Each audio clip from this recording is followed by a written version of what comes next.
Binanggit ko sa inyo noong isang araw, yung isang pastor o isang leader ng kanilang iglesia na gusto magtayo ng building para sa kanilang pagsamba. Ito yung St. Peter's Basilica. Kaya ang kailangan gawin yung Pope, si Pope Leo X, para mapondohan yun, kailangan na magbenta ng pagpatawad ng kasalanan. Nakaisip sila ng doktrina ng indulhensya. Alam niyo, napakagaling nila sa pagbebenta nito eh. Meron silang regular price na indulgence, meron din silang rate sale or free discount. In fact, kapag bumili ka ng indulhensya noon, ang regular price indulgence without discount can reduce one's purgatory time by up to 1,902,202 years and 270 days. So kung kayo ay halimbawa ang tao, pagod na siyang lumalaban sa kanyang kasalanan, magbayad natin siya ng indulhensya, regular price without discount. Pero kung gusto mo rin naman, naisip niya, para ma-fundraise ito, hindi pwedeng magkaroon lang ng ordinary indulgences. So ang ginawa nila, para dumami ang bumili, magkaroon sila ng special set of promo pagdating sa tinatawag na indulgence. So si Pope Leo, nagkaroon siya ng deluxe type of indulgences, special set of promo para mapatawad ang lahat ng kasalanan, hindi lamang ng mga buhay ngayon, pati ng mga patay. Kaya kung kayo ay hindi lamang pala yung kasalanan nyo ngayon, pati yung kasalanan ng mga mahal nyo sa buhay, pwede silang masaklolo mula sa purgatorio. Hindi lang yun, including future sins. Kaya ibalik, sabi nila kahit sa state of innocence ang tao na yun. Kaya na-meet nila, naghanap sila ng napaka-expert na salesman. Ay natagpuan naman nila si Johann Tetzel. Si Johann Tetzel siya pumunta sa Germany at nakapangga ni Martin Luther. Magaling yung sales jingle niya. Di ba yung mga SM, may mga jingle niya, di ba? Sila may sales jingle. Sabi ng sales jingle nila, as soon as the coin in the coffer rings, a soul from purgatory springs. So, matindi doon. Doctrine of indulgence, pinurap niya yung doctrine ng saving grace. Na ngayon, para ikaw ay maligtas, babayaran mo ngayon ang kaligtasan mo. Imagine yun, dami mga tao, lalo na mga mahihirap, ang kumagat dito. Kaya naman, nagkaroon ng ganitong galit si Martin Luther at tinanong niya, paano ba magkakaroon ng kapatawaran ang isang tao? Kailangan ba niya magbayad ng pera? Kailangan ba niya bilhin ito sa indulhensya? O sa ibang paraan? Yan ang gusto kong ipagkaloob sa inyo na lesson dito sa ating pag-aaralan in saving faith and justification. Pero bago mo na yun, basahin natin ang Romans 3. Sa Romans 3:28, sabi ng Bible, for we maintain that a man is justified by faith apart from works of the law. Ito ay napakalayo sa katuruan ng indulhensya. Sinasabi niya dito magiging matuwid ang isang tao sa harapan ng Diyos sa pamamagitan ng pananampalataya, hindi sa paggawa ng kautusan. Pero sabi ko kanina, ang supremacy of Christ ay dapat makita sa lugar. Well, is Christ the Lord who supremely reigns in the universe right now? Yan ang magandang tanong natin. Kasi ang sagot sa inyo sigurado is, yes, Christ is supreme sa lahat ng sulok ng kalawakan ngayon. But kung siya ang talagang supreme, dapat ang Panginoon Jesus supreme din siya sa lahat ng doktrina natin at sa church life. Tama ba? Hindi po pwedeng supreme siya na Lord sovereign ka, pero dito sa loob ng church, ang biga sa amin dito si pastor.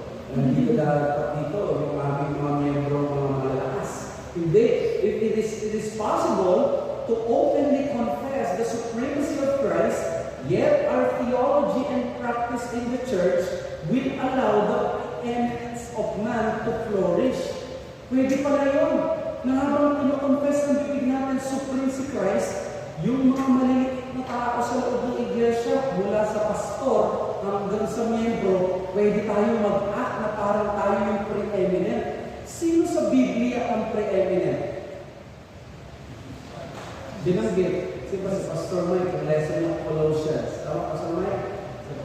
Sino yung preeminent doon? Si Christ. Pero sa Biblia, ginamit yung word of preeminence sa dalawang tao. Si Christ at sino pa? Si Diotrephes. Sa 3 John, sa verse 9, ginamit yung word na preeminent pagdating kay Diotrephes in a negative way. Si Diotrephes ay isang church leader na gusto niyang magkaroon ng preeminence. So therefore, sa buong New Testament, may Kristo na preeminent at may isang pastor na gusto maging preeminent. Nakakatakot to. 3 John verse 9, I wrote unto the church, but Diotrephes, who loveth to have the preeminence among them, receive it as not. O, King James ko yung ginamit ko. Ito, King James ang paborito gamitin ng mga ibang mga kapatid. So, he loveth to have the preeminence. Yung Greek word ng preeminence is philoproteo. Ang ibig sabihin nito, wishes to be first and like to be a leader, sabi ng BDAG. In Colossians 1:18, Christ is said to be preeminent in the church. Proteo, which in history, makikita natin kung si Christ ang siyang preeminent, dapat siya pala maging preeminent in the local church. But in history, napakaraming examples ng mga little men trying to portray themselves as big men para maging preeminent ang kanilang yung kanilang projection.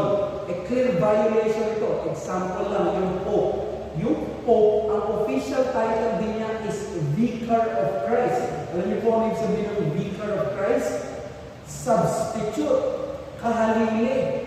Imagine mo, ang pastor, never siyang tinawag sa Biblia na Vicar of Christ. Ang pastor, tinawag siyang under-shepherd of Christ, servant of Christ, soldier of Christ, pero never na Vicar of Christ. The Pope is a good example of a Diotrephes in the church. But there is a subtle form. Ang subtle form nito, many Christian leaders who espouse and practice what is called pastoral monarchy. Ang pastoral monarchy, ano yung monarchy? Ito yung rule by a king. At sa British Kingdom, merong British monarchy. Sa Thailand, merong Kingdom of Thailand.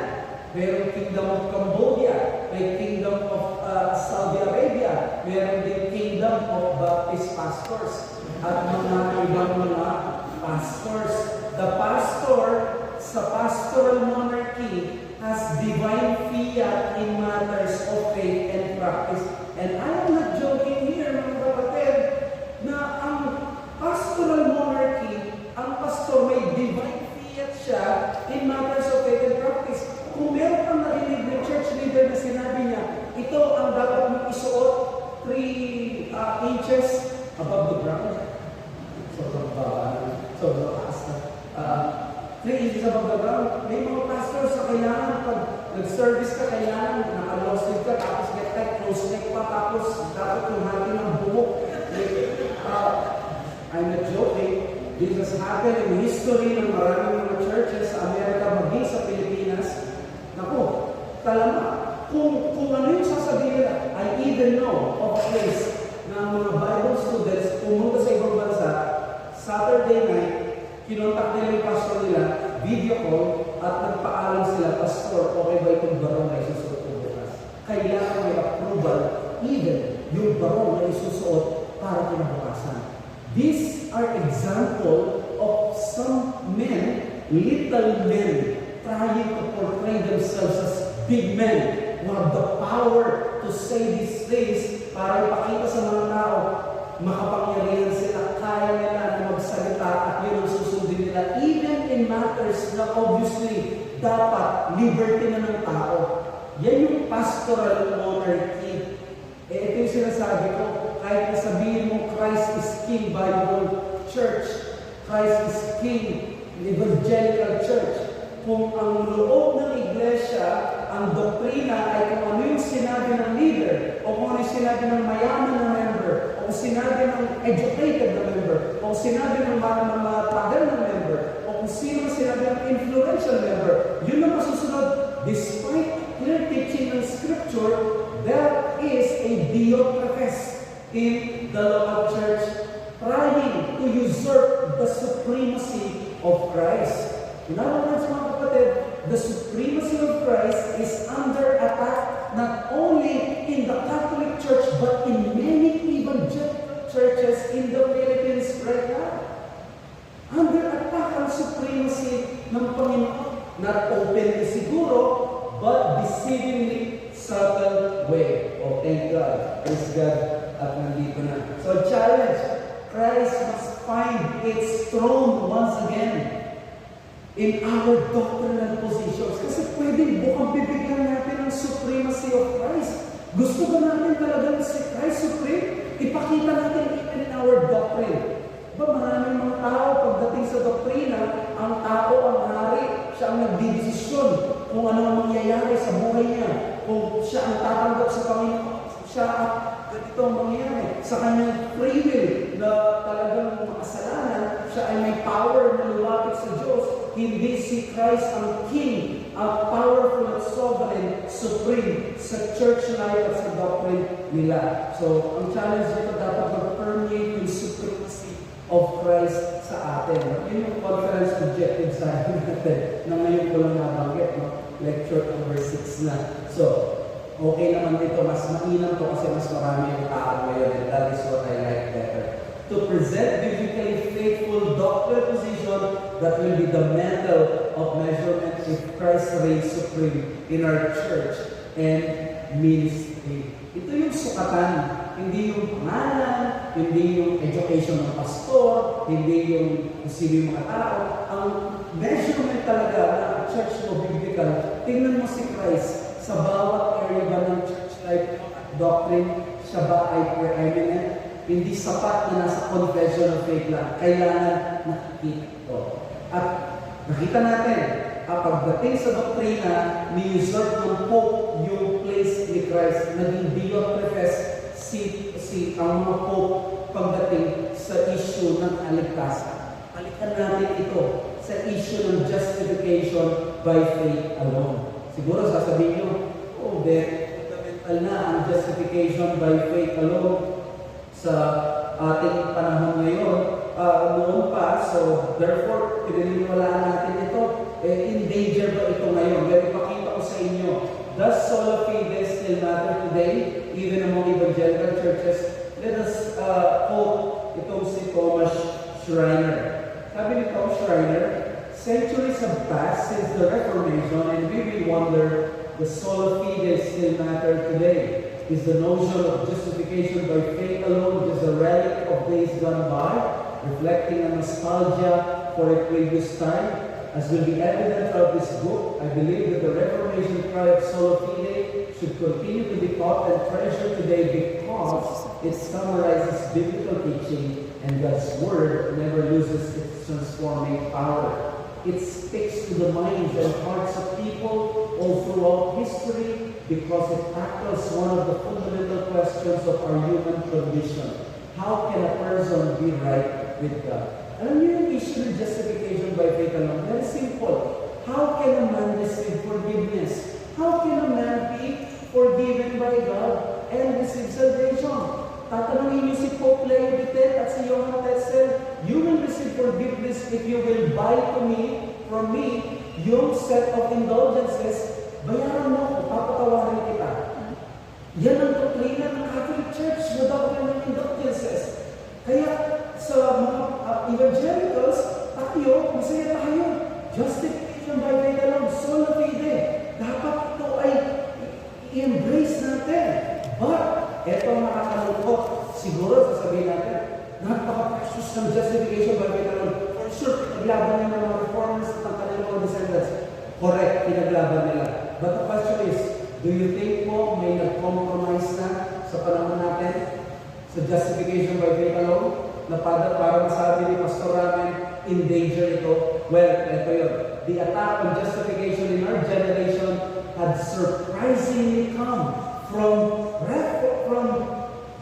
the children of the Reformation through their cooperation, joint statements, and man-centered theology that is obsessed with numbers and figures. Nakita niyo yung attack? Ang attack ng galing sa mga anak ng mga reformers. 500 years later, ang mga anak ng mga reformers biglang nagbago at nag-compromise. Bigyan ko kayo ng compromising stance. I got this information na ito from our lectures kay Pastor Noel. Itong mga compromising stance. Look at that. The Anglican Roman Catholic Dialogue Part 2 na nangyari noong 1984. Sabi ng Anglican Roman Catholic Dialogue, living faith is inseparable from love, issues in good works, and grows in the course of life of holiness. Sasabihin niyo siguro, Pastor, anong masama dyan? Napakaganda ka. Tama? Pero nakita ninyo yung subtle framing ng words.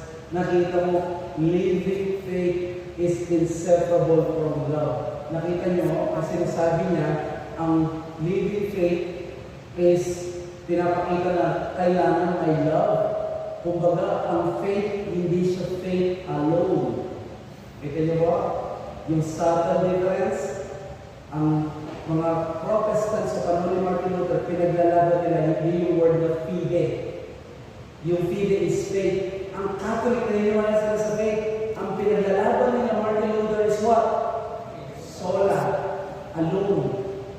Para faith lang ang paraan, means to salvation. Pero dyan dinagdagan, may love, issues in good works, and growth. Kasi yun ang position ng Anglican. Hindi lang Anglican, hindi lang position ng Catholic Church. Number 2, Anglican yan. How about the Lutheran? Mga descendants ng Martin Luther, nagkaroon ng joint declaration. At kung hindi ka ba naman mapipikon, ginawa ba naman sa October 31, 1999? Ano yung October 31? Reformation Day ito. Parang sa ito buhayin mo ako, sasakalin ko mga yan. Gano'n naman nangyari kay Martin Luther Kung mabubuhay yan si Luther. Sabi nila, thus the doctrinal condemnations of the 16th century, insofar as they relate to the doctrine of justification, appear in new light. The teaching of the Lutheran churches presented in this declaration does not fall under the condemnations from the Council of Trent. The condemnations in the Lutheran confessions do not apply to the teaching of the Roman Catholic Church presented in this declaration. Ano nangyari dito? Sasabihin nila, akala lang natin ang mga mata natin at iisipin na lang natin, let's get along, maging friends na lang tayo, kahit alam natin na magkaibang paniniwala natin. Sinabi nila na hindi na kami yung kalaban ninyo doon sa hindi na kami makakondem sa simulan ni Luther, hindi kami makakondem sa mga kaaway ni Luther. Napakalaking compromise ito. So, bumagsak na, mga Anglicans, Lutherans, sasabihin nyo siguro, mga Evangelicals, iba kami, manindigan kami sa justification by faith. O tingnan natin, Evangelicals and Catholics together, ECT. 1994, meron din ito ng 2000. Ayan, si Billy Graham, kasama din, kasama si Billy Graham, sorry. Pero kasama dyan, even a reformed preacher by the name of J.I. Packer. Kita niyo, even mga reform, biglang nakikita dito, sabi, we affirm together that we are justified by grace through faith because of Christ. Again, ano mapapansin nyo? Seemingly okay. By grace through faith. Ano ko lang? Alone. Alone. So, ang mga Katoliko naniniwala is for salvation by grace through faith, but not by faith alone. At ang paborito na lang nila, living faith. Living faith is active in love. Gusto lang kami na lagi, it's not only faith, it's not only faith, it's about love. So let's have an observation. The Catholics, kung mapapansin nyo, Anglican, Lutheran, Evangelical, kung mapapansin nyo sa Catholics, nag-adjust ba sila? Hindi. Ang mga Reformed children ang nag-adjust. Ang mga Anglican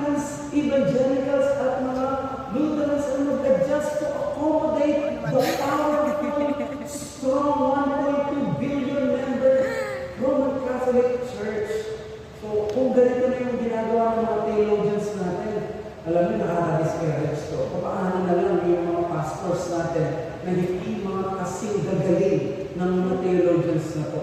Papaano na lang sila magiging tapat sa doktrina nito. Pero yun ang naman sa atin ngayon. Hindi tayo mag-beholden sa mga magagaling ng mga theologians. Mag-beholden tayo sa scripture, sa supremacy of Christ na kahit may compromises sa mga magagaling ng mga learned people na ito, we are not basing our faith based on their words, but on Christ. Ito yung result. Kung mga theologians natin dyan, magkakaroon ng man-centered method sa mga churches. Ito ngayon ang bad news. Arminianism is the de facto theological position of many churches today. Tama ba? Amen? Arminianism. Walang ipinapanganak po sa ating mga churches na Calvinist agad.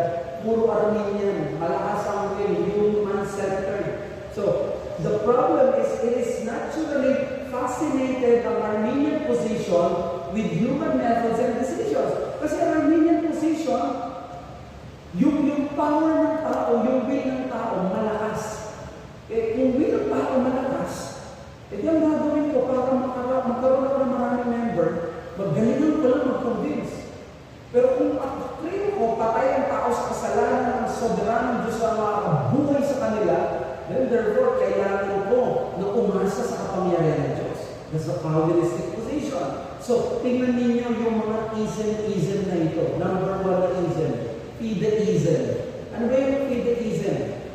Fideism has made faith itself the object, thus replacing Christ. Narinig nyo ito yung, di ba, biblical faith in Christ. Ang fideism is faith in faith. Narinig nyo siguro ito sa mga kumisa. Himala lang sa sarili. Alam mo yan, go lang girl. Kailangan mo, faith lang sa sarili mo. Okay na yan. Fideism yun. Ang fideism magandang i-describe parang extension wire. The extension wire, kasi sinaksak mo siya sa sarili niya. Yun yung fideism. Nagtitiwa, walang mangyayari. At marami ang mga messaging ng mga evangelicals, di ba? You are powerful, you are great, you are good. Hindi, ang scripture sinasabi niya, you are wicked, you are powerless. You need the grace of God. Secondly, decisionism. Nako. Decisionism has replaced the miracle of God in the justifying of the sinner through the gift of faith. Diba, sabi ni Charles Grandison Kelly, kailangan lang pala tamang pagpapakulo, tamang tools, tamang ingredients, pakuluan mo, yan na, revival na. Galingan ko lang magsalita, sigaw-sigaw ng konti, ganito, mag-joke ka pa, mag-iiyak yan, ganito ang mangyayari. Decisionism, kinokollaps ang regeneration, ang mayamang salvation natin sa isang desisyon. Nakita mo? Di ba yung panorama ng salvation, merong predestination, action, tama? Merong atonement, merong regeneration, justification, reconciliation, adoption, Christian liberty, sanctification, ang dami niya. Pero ang Arminian, ganito ang gagawin niya. Masave ka, ay kung tandaan mo, nag-desisyon ka na kay Christ. Opo, anong araw? April 10, 2024. O, tandaan mo na lagi yun. Yun yung pag-asa mo. Tingnan mo, ang pag-asa niya, yung araw na yun na nag-pray siya. Hindi siya tinuturuan ang pag-asa niya ay si Kristo at isipin niya siya ba ay tuliligtas. Walang masama sa isang tao na nagdidesisyon na lumapit kay Christ. Kasi ang tao ang lalapit pa rin sa Panginoon, siya pa rin ay sasampalatay sa Panginoon. Bagamat ang regeneration, sinasabi natin, ang Diyos ang kikilos para siya ay lumapit sa Panginoon. Nakuha niyo po? Hindi ang Panginoon na magsisisi para sa kasalanan. Ang tao ang magsisisi para sa kasalanan. So magde-decide siya, iiwan yung kasalanan. Pero ang decisionism, kinokollaps niya ang lahat sa salvation doon sa desisyon. Yun yung ibig sabihin ng decisionism. Easy believism. Ang easy believism has removed the church's sense of wonder of the Spirit's overcoming a person's depravity. Easy believism. So, naniwala ka na si Kristo ay sumpa. Yun pala. Katoliko yun, matagal yun naniniwala kay Kristo. Hindi mo siya kinonfront ng law of God na siya ay makasalanan, na siya ay isang magnanakaw, adulterer, o profaner ng Sabbath, siya ay makasalanan sa rin. Kaya sabi ng Cambridge Declaration noong 1996 sa Cambridge, Massachusetts, we reaffirm that justification is by grace alone, through faith alone, because of Christ alone. In justification, Christ's righteousness is imputed to us as the only possible satisfaction of God's perfect justice. We deny that justification rests on any merit to be found in us, or that an institution claiming to be a church that denies or condemns sola fide can be recognized as a legitimate church. Kung hindi ka naniniwala sa salvation by grace through faith alone, hindi ka tunay na church. Kung hindi ka naniniwala nito ng Catholic Church, they are not the true church of God. So, this is the problem. Theologians, churches, man-centered ang methods, theologians compromise. Anong dapat natin gawin? Recovery. We need to have a recovery of justification by faith alone. Ikwento ko sa inyo paano nangyari itong na-recover ang justification by faith alone. Alam niyo mga reformers, alam naman nila nung una pa man, salvation is by grace alone. Tinuturo naman ito ng Catholic Church, by grace, by grace. Ang question is, paano mo matatanggap, paano mo ma-receive kung by grace, yung grace, paano siya dadaan? Padadaanin ba siya ng Diyos? Parang ulan? Eh, pag parang ulan, lahat hindi justified, di ba? Lahat tatamaan ng ulan. So, ang issue is yung means, yung parang yung mga chord na ito. Yung chord na ito, yung issue ng justification. Sa anong paraan ipapadala yung salvation? Yun yung issue. Sige, salvation by grace. How may a person receive salvation? How can he be right with God? This was exactly the question that spawned the Reformation. A German monk struggled to find the answer to this issue with his troubled conscience, which drove him to the brink of despair. Yan ang experience ni Martin Luther. Yung experience ni Martin Luther, from a tortured conscience to the gates of paradise. Grabe itong naranasan ni Luther. Kasi, narinig niya nandun si John Tetzel, bili ka na yung dolensya, bili ka na yung dolensya. Aba, nagalit siya, pinost niya yung 95 pieces. At doon sa 95 pieces na yun, sinabi niya, kung pala ang indolensya ang paraan, ba't hindi na lang ibigay ng libre ng hope. So, as a monk, from childhood, si Martin Luther had the medieval concept of sin. Ang Diyos galit sa mga makasalanan. Kaya alam niyo, ang ginawa ni Martin Luther, dahil ito yung doctrine ng Catholic Church, nakikita niyo ito, di ba may mga penitensya ngayon? Nagpipinitensya. Ganun ang ginawa niya, may penitensya si Martin Luther. He diligently kept a body-punishing discipline in hope to achieve right standing before God. Ito yung typical asceticism noong panahon ng medieval times. Meron nga si Simon, para pakita niya yung Simon Stylites, binabad yung sarili niya doon sa swamp na maraming lamok for many years. Di siya umaalis doon. At yun yung para ipakita na siya ay banal. Kailangan nilang parusahan sa sarili nila, deprive sa anumang mga physical gratification like masasarap na pagkain, sexual gratification, and even kung anumang mga bagay na yun. Para sa kanila, natutuwa ang Diyos, nawawala yung kasalanan nila. Si Martin Luther, ganun ang kanilang frame of mind.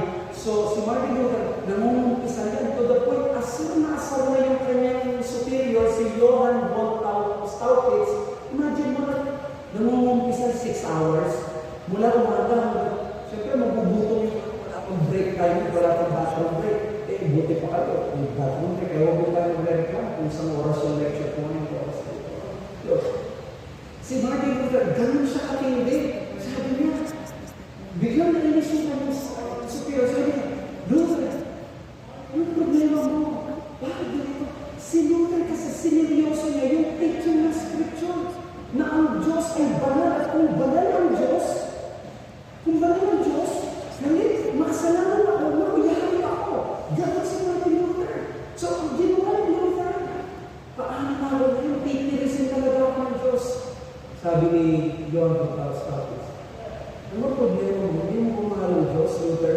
Sabi ni Luther, just tutulan na nangyari. Sabi ni Luther, no, God? Mahal ko ang Diyos? No, I hate God. Sabi niya, I hate Him. Parang hindi ko siya kabumuhian. Banal siya, tapos ako makasalanan, araw-araw nagkakasala ko. Tapos, titirisin niya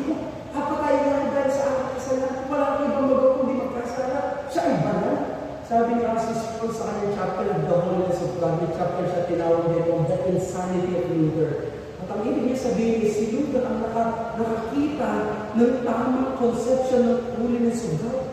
Kung makikita mo talaga yung holiness of God, ganun ang magiging reaction mo. Matatakot ka, talagang tatakbo ka, kabubuhin mo ang Diyos. Sabi ni Staupitz, ang Diyos ay pag-ibig. Ang Diyos ay pag-ibig. Anong pag-ibig? Papatayin na nga tayo sa impyerno. Kukondem na tayo.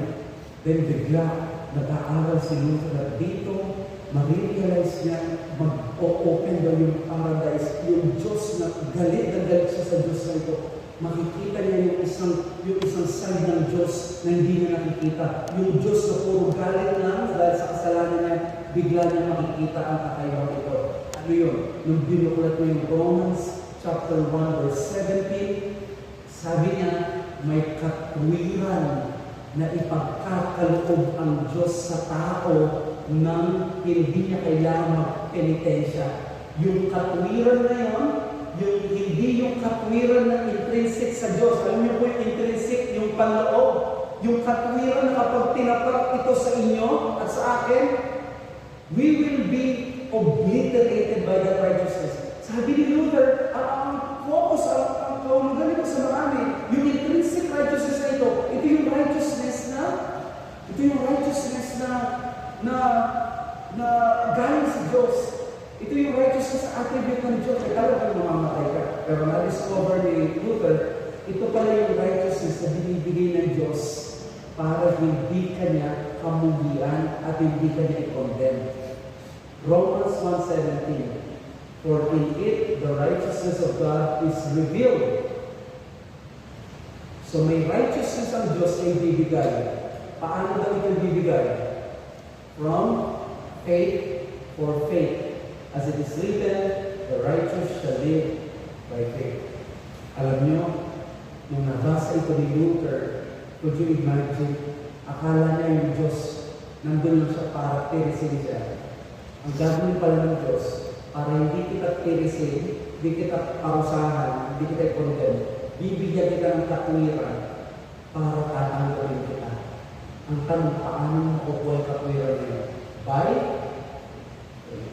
Pakinggan natin si Luther. Sabi ni Luther, ito yung mismong sinulat niya.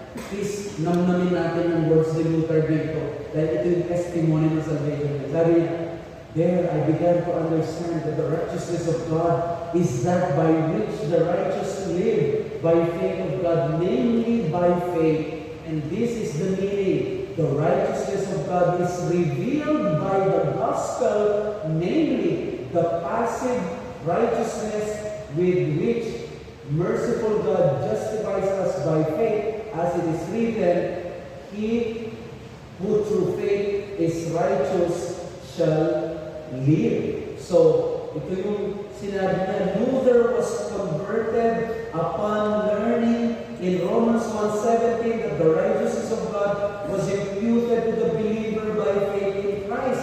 Again, sinabi ni Luther, when I discovered that, I was born again of the Holy Ghost, and the doors of paradise swung open, and I walked through. Na-realize niya by faith alone, hindi by indulgence, hindi by payment, hindi by relics, hindi by prayer, hindi anumang bagay. By faith alone. Ito, nakapasok siya sa paradise. Ito yung conversion ni Martin Luther, mga kapatid. So therefore, the doctrine of justification was rediscovered by a man who had understood first the law and holiness of God more accurately. Bakit against tayo sa sinner's prayer? Bakit against tayo sa decisionism? Because these methods of evangelism do not explain well the law and the holiness of God first. Kung hindi mo explain ang law at yung holiness of God, paano mararamdaman ng tao ang kasalanan, ang bigat ng kanyang kasalanan, para siya ay tumulak at lumapit sa tagapagligtas? Kaya ito yung dapat natin tingnan. Ano ba yung justification and righteousness? Well, bibigyan ko kayo ng konting Greek lesson dito. Yung word to justify, in the Greek, it means to declare righteous, legal sense. Diba? Now, kapag sinabi mo, matuwid ka, banal ka kasi. Pag banal. Pag sinabi mo banal ka, matuwid ka, ang ibig niyang sabihin ng tao kausap mo, subjective, tama? Mas matuwid ka kaysa sa iba. Yan lang. Ang Reformed doctrine of justification na matuwid, hindi ganun. Hindi siya subjective. Objective siya. Legal sense. Pare-pareho tayo na matuwid sa harapan ng Diyos. Nasa papel, sa korte. Kung baga sila sa korte, acquitted. Ikaw ay pinawalang sala. Parang ganun. Maramdaman mo na nakakonsensya ka may ginawa ka. Pero sa listahan mo dito, wala ka ng kasalanan kasi acquitted ka. Yun yung ibig sabihin ng di kayo. Pwede, bigyan ko ng example. Naalala niyo yung Visconde Massacre? Medyo sa mga generation po natin. Yung mga bagong generation. Yung anak niya si dating Senator Webb, si Hubert Webb, ang na-involved na master ng mga nakulong siya. Visconde Massacre. Siya ang parang primary source. Napakulong siya. Later on, na-exonerate siya. Na-acquit siya. Na-acquit. Sabihin na pawalang sala siya. Nung panahon ni President Pinoy, Noynoy Aquino, sinabi niyo yung Secretary Lala de Lima ng DOJ, ayaw niya eh. Sabi niya, nanalo lang sila by technicalities. Nagalit si dating senator, sabi niya, kahit na sa basketball, kahit +1 lang, panalo na, okay na yung anak ko, malaya na, at pawalang sala. Now, let's try to assume na yung criminal o yung accused, nagawa niya yun, pero na-acquit siya. Pwede magkakonsensya siya, ito ako. Pero, dahil pinawalang sala siya ng judge, dineclare siya righteous, wala siya kasalanan against the government of the Philippines. Kahit na sa sarili mo, nakakonsensya ka may part. I'm not saying na may part yung sa Visconde. Ang sinasabi ko sa ibang category. Kung gano'n, parang sa isip mo, nakakonsensya ako pero pinawalang sala ako. Yun yung justification. It doesn't matter kung nararamdaman mo nagkasala ako. Legal ito sa mata ng Diyos sa papel. Yun yung problema ng Catholicism. Ang Catholicism, ang ibig sabihin sa kanya, in-embrace nila yung Latin Vulgate translation of Paul na justificare. Yung Latin Vulgate, ito yung 1,000-year-old na ginagamit na Bible. Kung 1,000 years ginagamit ng Catholic, ang Bible na ito, yung Vulgate ni Jerome. Ito yung problema niya. Okay?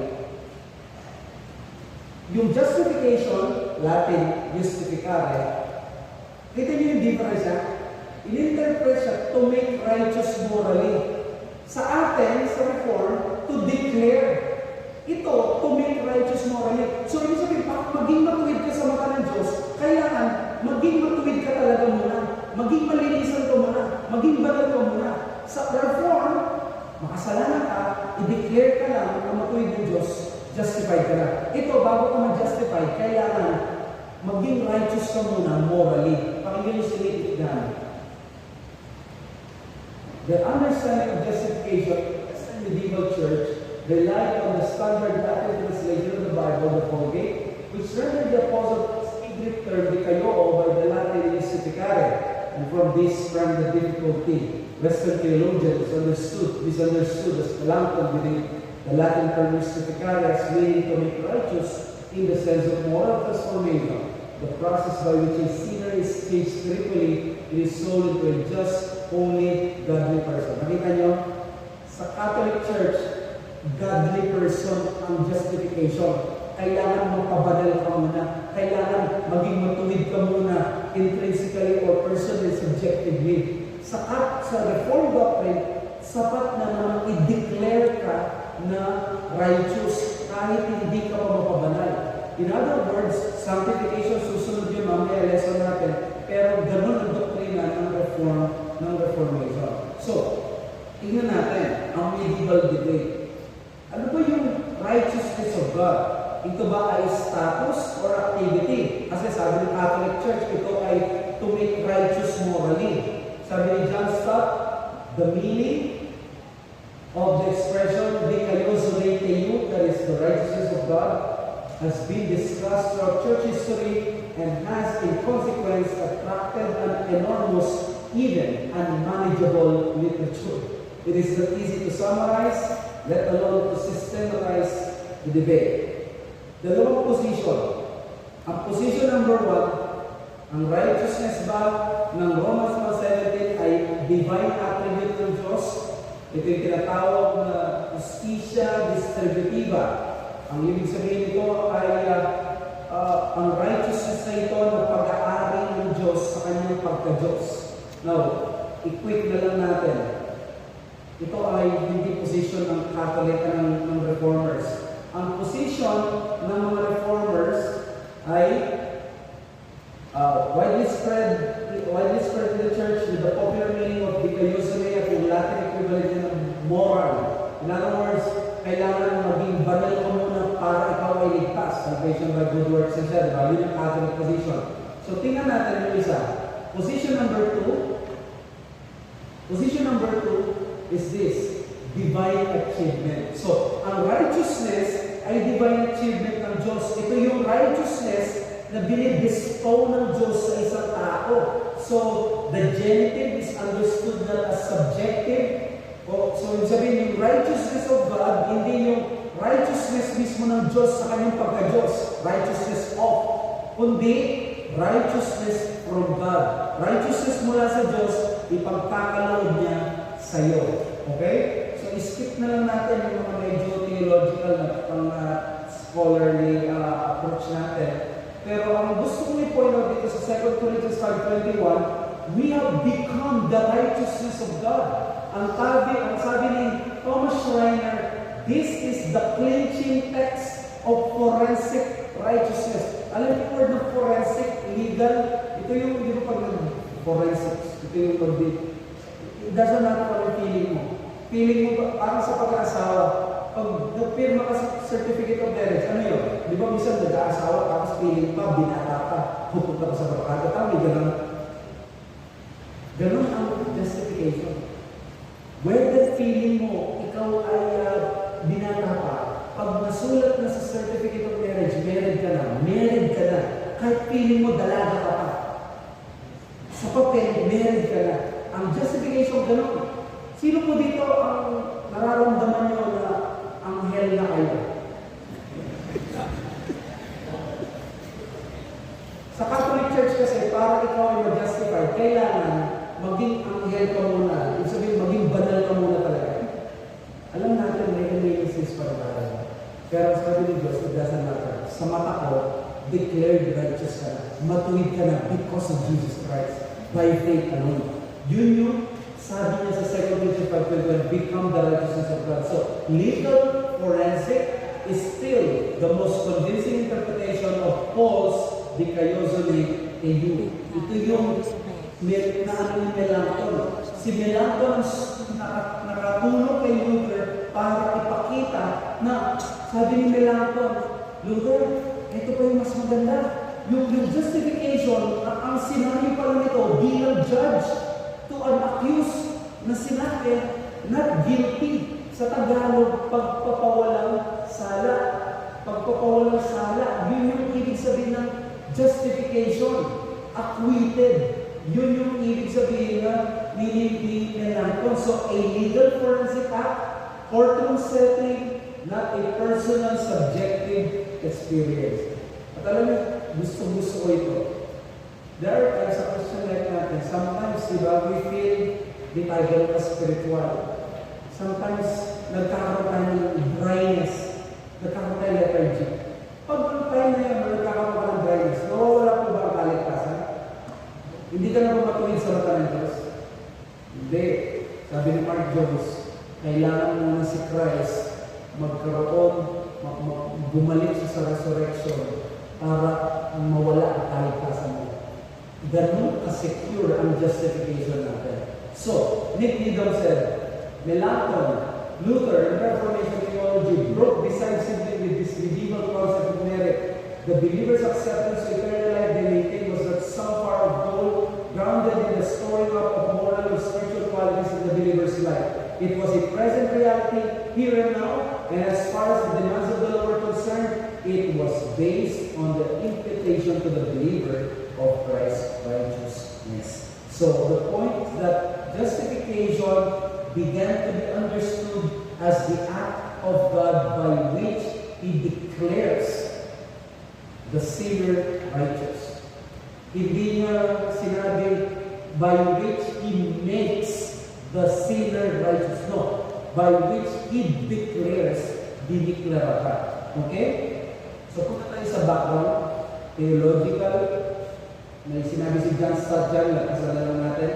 Ang Old Testament background nito, kung titingnan natin, the modern usage of righteousness, both in secular and religious, point to subjective moral attribute. So, ito yung background niya. The concept of righteousness in the Old Testament, which informs Paul's thought of language, is more of forensic. So again, forensic ito. Tingnan natin, conclude natin dun sa justification by faith. Sabi no? Sige bro, isa pa. Justification by faith alone keeps the church forever fastened to her Savior. Yun yung napaganda sa justification by faith. Pinapakita na ang kaligtasan natin di nakasalalay sa pagpapabanal natin, hindi sa paggawa natin, kundi sa ginawa ni Kristo. Sapagkat secure ang ginawa ni Kristo, secure din ang justification natin. Magpakailanman tayo ng aasa sa Panginoon. So at least, nakita niyo ngayon yung ibig sabihin ng justification, to be declared righteous, at yung righteousness, hindi siya pala yung righteousness ng Diyos mismo, kundi yung righteousness na pinagkakaloob ng Diyos sa mga makasalanan. Now, may isa pa tayong kailangan pag-aralan, yung word na faith. Justification and faith. Ano ba yung papel ng faith? Well, the faith is pisteos in New Testament Greek. Essentially, it means trust. Trust. Fiducia. Mahalaga ba ito? Of course. Kasi ang medieval theology, ang mga Catholic noon, para sa kanila, ang faith is voluntary assent to church dogmas.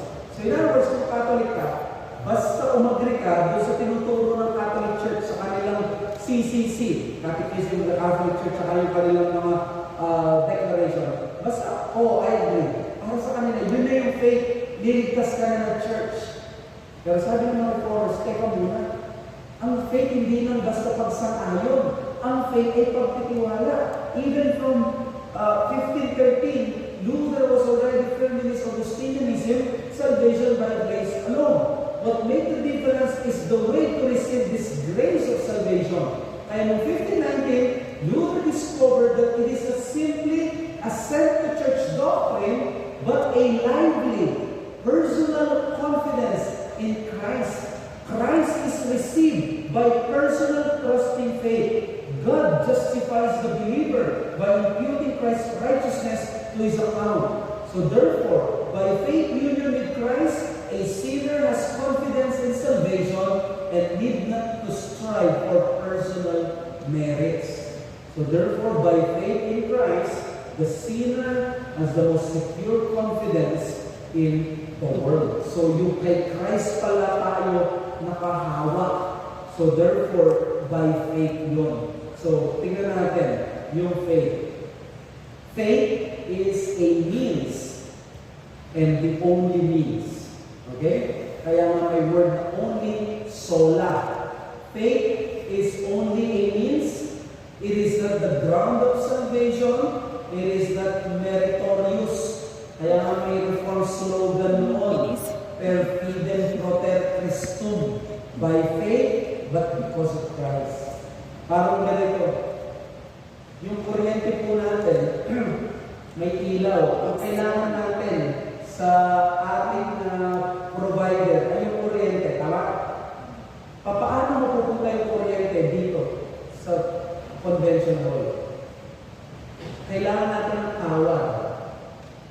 Pwede ba sabihin natin, nagtitipid kami, yung hawad ng kuryente, bibili na lang kami ng straw. Sabihin, hindi, kailangan conductor. Kailangan may pagkametal. Ang typical is copper wire. Bili ka Phelps Dodge, sasabihin. Yung hawad, conductor. So, yung copper wire na yun, bibigyan ba tayo ng ilaw? Yun ba yung ilaw? Hindi, pero yun yung magiging value yan. Yun yung faith. Hindi pwedeng iba. Hindi pwedeng PVC pipe at tubig yun. Hindi pwedeng yarn. Hindi pwedeng tali na notebook. Hindi pwedeng kung ano-ano. Kailangan metal, copper wire. Yun yung faith. Ito yung means. Ang faith, hindi siya nagliligtas sa kanyang sarili. Daluyan lang siya ng kaligtasan. Pero mag-receive lang natin yung kaligtasan, magkakakuryente na tayo kung gagamitin natin yung copper wire. So therefore, kung gagamitin natin iba, ito maliligtas. Kailangan yung faith, yung tamang, yung means lang na yun. That is why perfidem toto Christum. Faith is only a means, and the letter B, faith is the only means. There is no other ordained means whereby salvation is appropriated to believer. Scripture teaches that faith holds a strategic and central role in salvation. We are saved by faith. We live by faith. We receive justification and forgiveness by faith. We receive the Spirit by faith. We persevere by faith. Yan ang makikita natin sa mga passages na ito. Romans 1:16. Next. Galatians 2:20. I live by faith in the Son of God. Acts 10:43. Nandun din yung faith. So Ephesians 1:13, believe you also when you heard the word of truth, the gospel, you believe in Him. Yung word to believe, that's faith. Hebrews 4:13, no creature is hidden from His sight, but all are naked and exposed to the eyes of Him to whom we must give account. Yes. But the distinguishing place of faith in Protestant theology is this: sole instrumental means. So, ang faith pala ay sole instrumental means. Siguro magtatanong kayo, bakit faith alone? Bakit hindi na lang repentance? Bakit hindi love? We are saved by love. Bakit we are saved by faith? Have you asked that? That's a question. Why not others? Sasabihin ng iba, because faith is a gift of God daw. Hindi. Maling answer yun. Kasi ang love, repentance, obedience, hope, they are also gifts from God. Here is the correct answer. The only gift from God, faith is the only gift from God that underscores that the fact that salvation is free. Tingnan niyo sabi ni Samuel. Faith is the means because it is nothing in itself. It is only the empty hand which takes Christ, the empty dish which holds the gospel meal. If repentance, love, good works, obedience were made the means of receiving God's salvation, some might think that their works merited salvation. These things focus attention on themselves. Faith focuses attention on Christ and grace. Pag nagkakaroon ka ng faith, ang faith ganito, sabi ni Mike Horton, para daw nililit mo yung hands mo papunta sa iba. Kaya nga hindi pwede may faith ka sa faith mo eh. Faith in faith or faith in yourself. The mere fact na may faith ka, nagtitiwala ka sa iba hindi sa sarili mo. At natanggap siya. Kaya yun yung tama at nagiging kaisa-isang paraan para makuha natin ang kaligtasan. So it minimizes the danger to the condition required that men might detract the goal of God's glory. Kung sasabihin, I will be saved by good works. E di, pupurin mo yung sarili mo. Pupunta tayo sa langit, magpapayabangan tayo. Mas marami ka naman mga good works eh. Mas repentant ako sa'yo. Diba?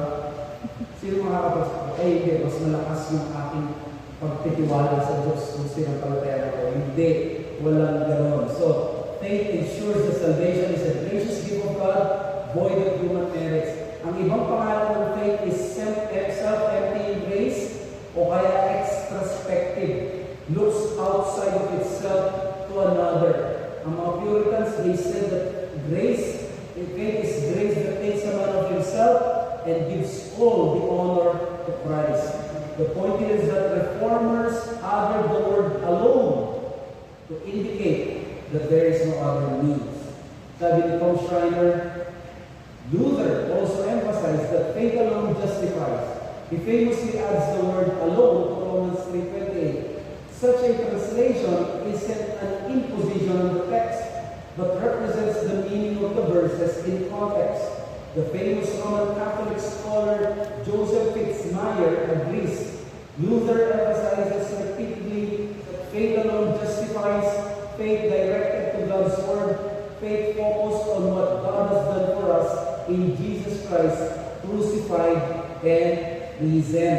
So nakita ninyo, kahit daw yung Catholic scholar na si Joseph Fitzmyer, naniniwala siya na tama yung word na alain o yung word na alone. Kasi yun yung reklamo nila kay Luther. Pag tinignan mo yung Bible sa Genesis 3:28, wala namang word na sola doon. Nilagyan yun ni Luther sa kanyang German Bible. Nilagyan niya ng alone. Kaya sabi niya, nagdadagdag ka sa Biblia. Sabi ni Luther, hindi ako nagdadagdag. Ito yung tamang interpretation. Kasi pag by faith lang, wala nang iba pa. Kaya tama, lagyan lang ng alone. Tama lang na scripture alone ay na by faith alone. Tama na ito ay dapat, ito lang ang paraan natin. Okay? So finally, Number 2 pala, alien righteousness of Christ alone. Ang Catholic Church, naniniwala sila, magiging righteous tayo by inherent righteousness. According sa mga reformers, the perfect righteousness of Christ becomes ours by faith, and our sins become His. Alien righteousness ang tawag dito, di ba alam yung alien? Ito naman yung alien, wala sa atin, hindi nanggaling. Yung alien righteousness galing sa labas, ibibigay sa atin. Sabi ni Steve Lawson, sabi niya sa National Conference, and so, not only did He die in our place, He also lived in our place. And because His obedience to the Lord is imputed to us in the act of justification by faith. This righteousness that is created to your account, this righteousness with which you and I are clothed, is not a righteousness that God just creates ex nihilo out of thin air. It is a very practical righteousness that was achieved by Christ as He lived under the law. It was the righteousness that He secured, that is deposited into our account, that is imputed to us in the act of justification. Sinasabi niya dito yung righteousness, si Christ ang nagtrabaho, pinagkaloob sa atin by faith. Naranasan niyo na ba maglibre? Kayo yung bayad, pero ang tinabang iba, Gcash, bayad kayo, tapos cash, may card payment kayo. Pag ano nangyari, yung let's say credit card.